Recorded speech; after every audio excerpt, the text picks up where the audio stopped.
அனைவருக்கும் வணக்கம். அரசு, நகராட்சி, மாநகராட்சி, உயர்நிலை மற்றும் மேல்நிலை பள்ளிகளில் 6 முதல் 9ஆம் வகுப்பு படிக்கும் மாணவர்களின் எழுதும் திறன், வாசிக்கும் திறன் மற்றும் அடிப்படை கணித திறன் குறைவான மாணவர்களை கண்டறிந்து பயிற்சிகள் வழங்கப்பட வேண்டிய மாணவர்களின் விவரங்களை எம்எஸ் தளத்தில் எவ்வாறு பதிவேற்றம் செய்வது குறித்து இந்த வீடியோவில் காணலாம். உங்க மொபைல் அல்லது கம்ப்யூட்டர்ல இருக்க ப்ரௌசர்ல எம்எஸ் வெப்சைட்டை ஓபன் பண்ணிக்கோங்க. யூசர் நேம்ல உங்க ஸ்கூலுக்குரிய யூடிஐஸ் கூடயும் அடுத்ததா பாஸ்வேர்டையும் கொடுத்து லாகின் பண்ணுங்க. ஸ்டூடெண்ட் மெனுவை கிளிக் பண்ணி ஸ்டூடெண்ட் டீடைல்ஸ் ஹெட்டிங் கீழே இருக்க focused learners class 6th to 9th ஆப்ஷனை செலக்ட் பண்ணிக்கோங்க. அடுத்ததா வர ஸ்கிரீன்ல செலக்ட் மந்த்ல இருக்க கேலண்டருக்கான கிளிக் பண்ணி மந்த்தை செலக்ட் பண்ணிக்கோங்க.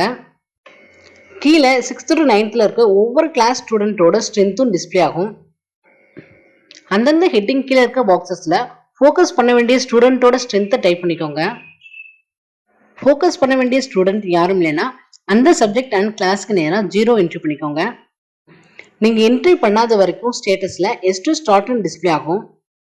இதுவே ஒரு சில காலம் மட்டும் ஃபில் பண்ணிட்டு இன்கம்ப்ளீட்டா இருந்துச்சுன்னா ஸ்டேட்டஸ்ல பெண்டிங் மெசேஜ் டிஸ்பிளே ஆகும். எல்லாமே ஃபில் பண்ண பின்னாடி கீழே இருக்க சேவ் அண்ட் நெக்ஸ்ட் பட்டனை கிளிக் பண்ணுங்க. இன்சர்டட் சக்சஸ்ஃபுல்ன்ற மெசேஜ் டிஸ்பிளே ஆகும். இப்போ ஸ்டேட்டஸ்ல கம்ப்ளீட் மெசேஜ் டிஸ்பிளே ஆகும்.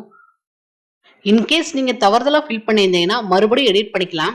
எடிட் பண்ணிட்டு கீழே இருக்க சேவ் அண்ட் நெக்ஸ்ட் பட்டனை கிளிக் பண்ணிக்கோங்க.